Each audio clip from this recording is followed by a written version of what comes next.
Hello and welcome to Attacking Third, the CBS Sports soccer podcast. I'm Sandra Herrera, lead NWSL writer for CBS Sports. Joined today, as always, by my colleague and co-host, Lisa Roman, NWSL analyst and broadcaster. On today's episode, we have a special interview episode ahead of the NWSL playoffs. But first, a quick reminder to follow us on Twitter at Attacking Third. Also, you can head on over to our YouTube page and hit subscribe to never miss a new video interview or whenever we go live. Plus, you can catch great extended NWSL highlights. So head on over to youtube.com/attacking third. Today, we are joined by Tierna Davidson, recent bronze medal Olympian, defender for the United States Women's National Team and Chicago Red Stars, and currently playoff bound for the NWSL quarterfinals. Welcome to the show, Tierna Davidson. How you doing today? I'm great. Thanks for having me this morning. We are really excited to have you to chat all things Chicago Red Stars, all things NWSL quarterfinals. Again, congratulations on making the playoffs. For you, it's your second time with Chicago making an NWSL playoffs. You're 2 for 2 in your career with the club. How is the energy and the mentality right now of the team as you all head into the quarterfinals? I think we're really excited to be where we're at. It was kind of crazy going into last week's game against Orlando. The race was so close that we could have either not made the playoffs at all or secured a home game for us, which is just, I think you don't see very often like this kind of race coming down to the last 4 games of the season for everybody, and everybody kind of watching with bated breath at the last weekend of games. So we're really excited to be able to host a playoff game, to be able to be in front of our fans. So we just can't wait for Sunday.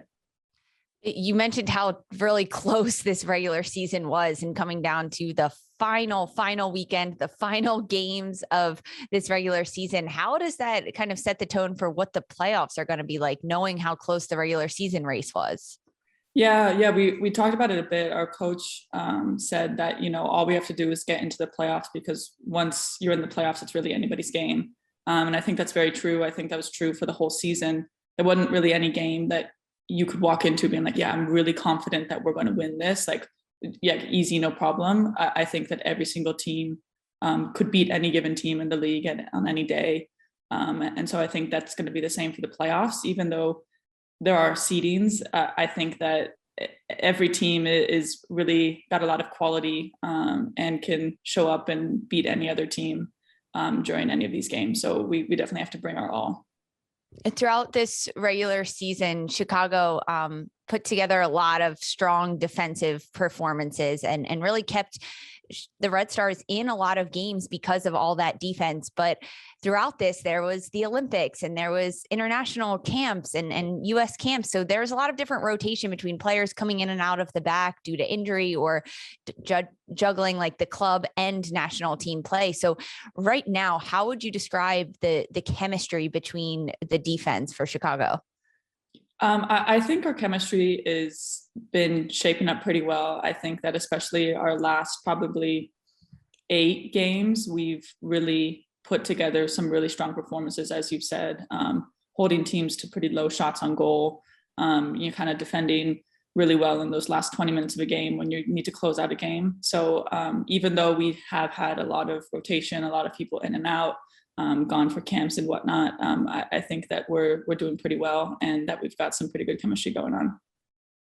For Chicago, this is their 6th consecutive season making the postseason. It's an NWSL record for consecutive appearances, and you've been with the club for the latter part of their postseason successes. So if you could, how would you describe or compare the preparations for this year's playoffs as compared to seasons prior? Yeah, I think that, we try and just keep doing what we're doing. We don't try and mix anything up super seriously, because obviously, what we've been doing in the recent weeks has been working for us. So we just try and stick to our game plan, stick to our regimen. And that's prepared us well in the past. And so, we're thinking just keep preparing as we normally do, keep focusing on ourselves, and that'll get us ready for Sunday. not switching much up. That's really been the role, especially when you look at the center back duo that you're partnered with, Sarah Gordon, not switching things up. Rory Danes playing her and her keeping herself on the field. She earned Iron Woman of the Year for Chicago, meaning that she has played every single minute of the regular season. I mean, that's just huge and speaks to so much of her abilities on the pitch and her ability to stay healthy, which is huge. When you look at her and Sarah Gordon for this team, how big has she been for Chicago in that center back position next to you? She's been absolutely massive. I mean, I think that she definitely embodies what it means to be a Chicagoan. She's gritty. She doesn't complain. She's very just, kind of head down, working hard. We always say, like, you can never ask Sarah how she's feeling because she won't ever give the heartbeat of the team. She'll just be like, oh yeah, I'm great. Like, just played 3 games in a week. I'm great. I feel fine.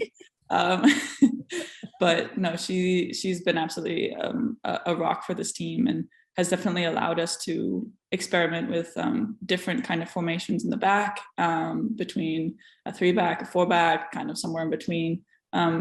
She's given us that flexibility. So we're very lucky to have her, lucky to have her ability to stay healthy. As you said, a 10-month season is not really something that's easy to get through, especially if you're playing 90 minutes at every single game. So we're very lucky to have someone like her on the field for us. Gordon is she's really emerged as one of the leaders on this team in recent years, being more vocal on off the pitch. How has she contributed to you personally, or even to the team in terms of taking on that type of leadership role? She has definitely made me grow a lot, has taught me a lot, being a leader, being open to all sorts of people and conversations, tough conversations. She likes to take those head on. She's very honest with people. She's very direct, which, I think everybody can learn from. And she's just very transparent. And I think that's something that you don't find a lot. But I think it's something that's so important to have in a balance of leadership, is someone who can just kind of give it to you real. And I think that especially over this past kind of 18 months, we've needed a lot of that. And so I think that her leadership has been very unique and very important for the growth of our team. We've chatted a little bit about this, but I would love to chat about it again with our attacking third listeners. The recent Halloween trick-or-treating Instagram photos.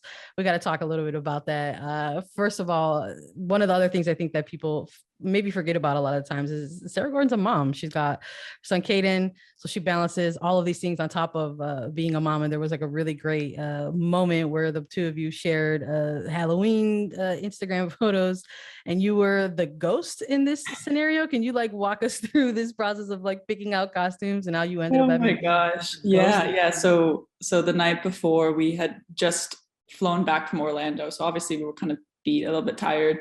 And we were texting and we were saying, I asked her, what are we going to dress up as? Like, are we going to do anything? And she's like, no, yeah, I don't really have anything planned or anything like that. So I was like, all right, go to bed, wake up in the morning to a text saying, I actually am going to be Lara Croft for Halloween.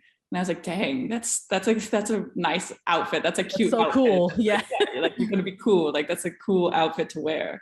And she put it on. I went over to her apartment and she put it on. And I was like, dang, I'm going to look like a sack of potatoes next to this. And I was like, well, we were going through options. She was scrolling through Pinterest, last minute easy Halloween costumes. And she was like, well, what about a ghost? Because it's been a trend going on with ghosts and sunglasses and just getting a sheet and just going out in the middle of a road and taking a photo. And I was like, actually, that might be best. I think that suits my personality best. Sarah and I always joke about how we don't know how we're best friends because we're so opposite. She's very outgoing. She loves being the center of attention. She loves taking photos. She loves doing all that. And I'm absolutely the opposite. But it works out. So I was a ghost for Halloween and she was Lara Croft. And then of course, Caden was Kylo Ren. And we went trick-or-treating in the Dearborn Park neighborhood with one of her friends who has twins in Caden's grade. And it was just so fun. It was just, it really was nice to see everybody out on their porches. Some people were even putting candy through tubes to keep it cold and safe. but it was nice to see everybody out in their costumes, the fall weather, everybody's excited, all the kids running around. It's I don't want to expose you, but like when you get the opportunities to trick or treat with kids, like sometimes people like trick or treat for themselves. Did you get any candy on this run? Yeah. No, I didn't personally pick up any candy, but I definitely told the kids, I said, you guys are going to learn what taxes are today, because there's going to be a tax for us walking around with you. So Wow. what did you get taxed on? Like, if you can, what's your favorite Halloween candy? Like, what's your highest tax? My favorite candy has always been Twix. I really love, I think that's just got a great combination of flavors. But I'm not super picky. I'll just stick my hand in there and find something. Solid choice. I love that. How about like costume? Like you had to settle for a coast this year due to like this season and last minute planning. But like, did you have like a favorite costume growing up at all? Like during Halloween? Oh man, my best friend growing up and we used to always make our costumes. That was kind of our thing, was to really put a lot of time into making our costumes. And so oftentimes they turned out terribly. Like, you're a fifth grader trying to put together a costume by hand. But one costume that we did together was actually cat dog. So we did the full 9 yards. We paper mache heads to put on ourselves. We sewed, my mom helped us sew together a costume. It was absolutely ridiculous. And it was like so non-functional because it was basically a piece of cloth that put us back to back together. So there was like no possible way that we could walk around like this. Oh my gosh. But it was just, yeah, if I had a picture, I'd have to ask my dad if he could find a picture, but I will send it to you. I was going to say, we're going to have to follow up on this and get it for the people for sure. Love all those great costumes. And now you have big competition facing Gotham in the first round of playoffs in the quarterfinals. Playing them in the regular season versus playing them in the playoffs. How do you feel about this now that it's the playoffs and knowing the series between you and Gotham?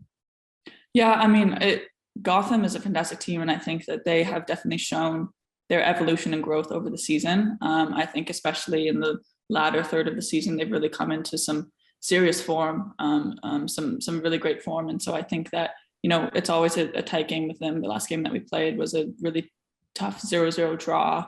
And they obviously, speaking as a defender, have some great offensive threats on their team between Midge and Carly, Efi. They just have really got a lot going on that we have to deal with. So I think that it's going to be a lot about communication and our awareness and making sure that we know where players are at all times, because they've got threats on all parts of the field. And so, I think that we are, again, really trying to focus on ourselves and our own game and bringing us exactly where we need to be. But it's definitely going to be a hard game. They have a great coach. Obviously, Scott was our assistant coach, and we miss him dearly. But it'll be nice to see him again on the field. But yeah, it's really, as I said, in the NWSL, any team that you're going to face at this point could win all their games, could lose in the first round. It's really kind of a toss up. So it comes down to what kind of energy you and your team bring to the game. That's really what it comes down to. Your head coach for Chicago, Rory Danes, he talks a lot about the different phases of a season and how he wants his team to finish out a phase and maybe in the middle part of the season and in those chunks of game, that phase looks a lot different to the phase right now before playoffs. So for this phase of the season for Chicago, what kind of does the focus and like the mindset look like for you guys? I think that this phase has been classically Chicago, as previous years have seen, is we really kind of just pull it together, all like things just start clicking and we just start winning games. And I think that's what we've seen in the last 8-10 games, is that we really have just kind of been like, all right, like this is the end of the season. This is the grind time. This is where the games really, really matter. This is where the points really matter. This is what we need to get. And we're going to go get it. And I think that's kind of like a no bullshit approach that we have for the last third of the season. Is like Rory would always say, everything's always going to come down to the last 5 games. He was saying that all year, because obviously throughout the kind of first half of our season, it was a little bit rocky. And so he was like, we just need to hit form by then. And I think we did that. And hopefully we're going to continue to carry that on through the postseason. And I think if we do, we're going to be hard to stop. Tierna, it's the most exciting time of the year. It's playoffs. So we're nearing the end of this. So I just want to thank you in advance before we hit these outros. But I want to ask with all of this energy, with like you're saying, the no BS kind of Chicago mentality, like moving forward, there's always that kind of energy going into these playoffs. Do you have like a hype song or something that you need as part of your routine to keep you focused or in that playoff mindset? To give homage to Sarah, I think I'll have to say Way Too Sexy.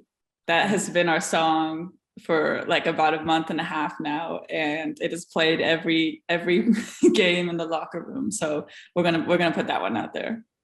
Absolute energy. I want to thank everybody for joining us and listening today. I want to thank you, Tierna Davidson, for joining us on the show. Best of luck in the playoffs. Everybody, we're on Apple Podcasts, Spotify, Stitcher, and anywhere you listen to your podcast shows. We're also available as videos. So join us on YouTube. Visit youtube.com/attacking3rd. We'll be back Friday with a full NWSL quarterfinal playoff preview. For Sandra Herrera, Lisa Roman, and Tierna Davidson, this was Attacking Third.